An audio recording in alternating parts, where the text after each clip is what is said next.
आजकल हर बंदा पूछ रहा है मुझसे कि ईरानी रियाल में इन्वेस्ट किया जाए या नहीं। तो सवाल यह है कि क्या ईरानी रियाल आपको अमीर बना सकता है या नहीं। Let me explain in this video. किसी भी मुल्क की करेंसी में इन्वेस्ट करने से पहले आपको उस मुल्क की इकोनॉमी के बारे में इल्म होना चाहिए, समझ होनी चाहिए। ईरानियन इकोनॉमी पिछले 40 साल से यूएस ट्रेड सैंक्शंस का शिकार है। उसकी वजह से ईरानियन इकोनॉमी बिल्कुल तबाह हो चुकी है और वो चीज़ रिफ्लेक्ट होती है उसकी करेंसी में। उसकी करेंसी बेतहाशा डी वैल्यू कर गई है डॉलर के खिलाफ और पूरी दुनिया की करेंसीज के खिलाफ। और उसके साथ साथ उनकी इकोनॉमी के जो मैक्रो इकोनॉमिक इंडिकेटर्स हैं, इन्फ्लेशन, इंटरेस्ट रेट्स, वो बहुत बुरे हैं सारे के सारे। हाइपर इन्फ्लेशन चल रही है, इसलिए ईरानियन करेंसी के बहुत बड़े बड़े नोट हैं। अब सवाल ये पैदा होता है कि क्या आफ्टर द निगोशिएशंस अगर वो सक्सेसफुल हो जाती हैं और ईरान और अमेरिका की सीज फायर हो जाती है तो और अमेरिका ईरान के जो 100 बिलियन डॉलर है वो अनफ्रीज कर देता है और ट्रेड सैंक्शंस उठा लेता है, विच इज वेरी अनलाइकली, क्योंकि ये 40 साल से चलते हुए आ रहे हैं, ये रातों रात नहीं होने वाला। लेट्स सपोज ये हो जाता है तो उसके बाद ईरानियन करेंसी को हाइपोथेटिकली इंक्रीज करना चाहिए इन वैल्यू। बट हम अब थोड़ा बहुत समझेंगे ऑन ग्राउंड फैक्टर्स को और फिर इवेल्युएट करेंगे क्या ईरानियन करेंसी एक्चुअल आपको पैसा कमा के दे सकती है।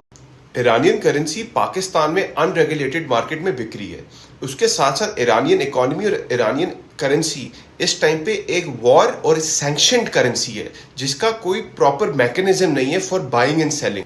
उसके साथ साथ जो भी बंदा आपको ईरानियन करेंसी बेच रहा है उससे आप पूछे अगर आपके पास ईरानियन करेंसी है तो वो किस रेट पर आपसे वो वापस लेगा, कि अगर आप उसको वापस बेचना चाहते हैं तो वो किस रेट पे लेगा। तो जब आप उससे वो पूछेंगे जो भी रेट जिस पे वो बेच रहा होगा और जिस रेट पे वो खरीद रहा होगा उस रेट पे जो फर्क होगा उसको आप फाइनेंशियल टर्म्स में स्प्रेड कहते हैं।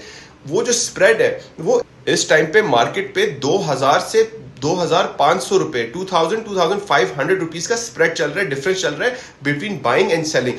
और जब भी किसी भी करेंसी किसी भी एसेट का स्प्रेड बाइंग और सेलिंग का डिफरेंस बहुत बड़ा होता है तो उसका ये मतलब है वो चीज इलिक्विड है, वो आसानी से बिक नहीं सकती, आसानी से कैश में कन्वर्ट नहीं हो सकती। अभी हम ये चीज देखते हैं कि पाकिस्तान में कुछ डीलर्स हैं, बड़े डीलर्स, जिनने ये चीज बनाई हुई है और एक हाइप क्रिएट की हुई है और वो डिमांड खुद कंट्रोल कर रहे हैं। तो ये आर्टिफिशियल डिमांड है, ये आर्टिफिशियल एक हाइप क्रिएट हुई हुई है, ये ऑन ग्राउंड कोई सिनेरियो नहीं है। और जब भी इस तरह की हरकत होती है तो हमेशा पंप एंड डंप स्कीम्स होती हैं। पहले चीज को ऊपर ले जाया जाता है आर्टिफिशियली और फिर उसको डंप किया जाता है। ये चीज हमने एनएफटीज में देखी थी, ये चीज हमने क्रिप्टो में देखी थी और ये चीज हमने उन सब चीजों में देखी लाइक बहरिया टाउन की फाइल्स, जिनको पहले रेट ऊपर ले गया गया, लोग आए, इंटरेस्ट आया, हाइप बनी और फिर रातों रात क्रैश कर गया और लोगों का नुकसान हो गया। मेरे से अगर पर्सनली पूछा जाए तो ईरानियन करेंसी अप्रिशिएट अगर कर गई, ऊपर चली गई और उसकी वैल्यू ज्यादा होगी तो सवाल ये पैदा होता है आप बेचेंगे किसको, इसको खरीदेगा कौन। किसी भी चीज को खरीदने के लिए उसकी डिमांड होनी चाहिए, उसकी वैल्यू होनी चाहिए, उसकी इस्तेमाल यूटिलिटी होनी चाहिए। सिल्वर की यूटिलिटी है पाकिस्तान में, डॉलर की यूटिलिटी है पाकिस्तान में, वो बिक सकता है आसानी से। रियल एस्टेट बिक सकता है पाकिस्तान में, बाकी सारे एसेट्स बिक सकते हैं, बट ईरानियन करेंसी आप कहां बेचेंगे। और ईरानियन करेंसी आप जिस तरह मैंने बोला छोटी सी रकम के अगेंस्ट आपको ढेर सारी ईरानियन करेंसी आ जाती है, तो वो आप ले जाकर करेंगे क्या।